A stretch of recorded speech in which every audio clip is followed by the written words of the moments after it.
ప్రస్తుతం కాటమరాయుడు చిత్రం షూటింగ్ పూర్తి చేసి విడుదల చేసే పనిలో ఉన్న పవన్ కళ్యాణ్ హఠాత్తుగా ఇటలీ టూర్ ప్లాన్ చేశాడు. అది పెళ్ళాం బిడ్డలతో కావడంతో అంతటా ఈ విషయం గురించే మాట్లాడుకుంటున్నారు. అయితే ఇక్కడ తెలివైన నిర్ణయం ఉంది. పవన్ అటు పుణ్యం ఇటు పురుషార్థం అన్నట్టుగా కాటమరాయుడు పాటల షూటింగ్ అక్కడే చేస్తారు.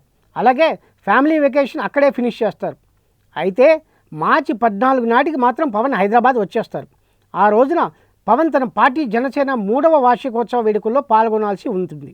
ఇక ఇటలీ టూర్ నిమిత్తం ఈరోజు ఉదయం బయలుదేరి పవన్ వెళ్తుండగా మరొక రోజులో శృతి హాసన్ కూడా యూనిట్తో జతకానుంది. నిజానికి ఈ పాటలను మొదట స్విట్జర్లాండ్లో తీద్దామని పవన్ భావించాడు. కానీ గబ్బర్ సింగ్, అత్తారింటికి దారేది, సర్దార్ చిత్రాలకు అక్కడే షూటింగ్ చేశారు. అందుకే లొకేషన్ను చేంజ్ చేశాడని తెలుస్తుంది. ఎవరూ ఊహించని విధంగా సడన్గా ఇటలీ టూర్ బయలుదేరుతుండేసరికి ఆశ్చర్యపోతున్నారు అంతా.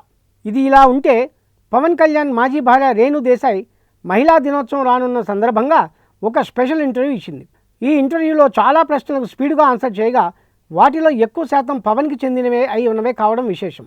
ఆ ఇంటర్వ్యూలో భాగంగా తనకు ఎంతో ఇష్టమైన ప్రదేశం మిలాన్ అని చెప్పిన రేణు దేశాయ్ బాలు సినిమా షూటింగ్ సందర్భంగా అక్కడ ఎన్నో ప్రదేశాలను పవన్ కళ్యాణ్తో కలిసి తిరిగినట్టుగా చెప్పింది.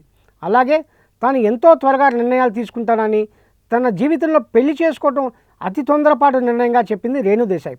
ఒక భర్తగా అయితే పవన్కు 4 నుంచి 5 మార్కులే వేస్తానని చెప్పిన ఆ మాజీ వైఫ్ తండ్రిగా అయితే 10కి 100 మార్కులు వేస్తానంది. ఫిలిం యాక్టర్గా 10కి 10 అంది.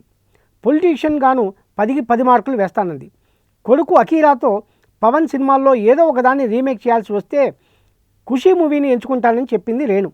అయితే పవన్ సినిమాల్లోంచి ఒకటి తాను రీమేక్ చేస్తే మాత్రం జానీ మూవీని ఎంచుకుంటానని, ఒరిజినల్ స్టోరీ వేరన్న ఆమె మేకింగ్లో కమర్షియల్ వాల్యూస్ కోసం కథను చాలా మార్చేయాల్సి వస్తుందని చెప్పుకొచ్చింది. అది విషయం. ఇలా ఎవరి పనిలో వాళ్ళు బిజీగా ఉన్నారు.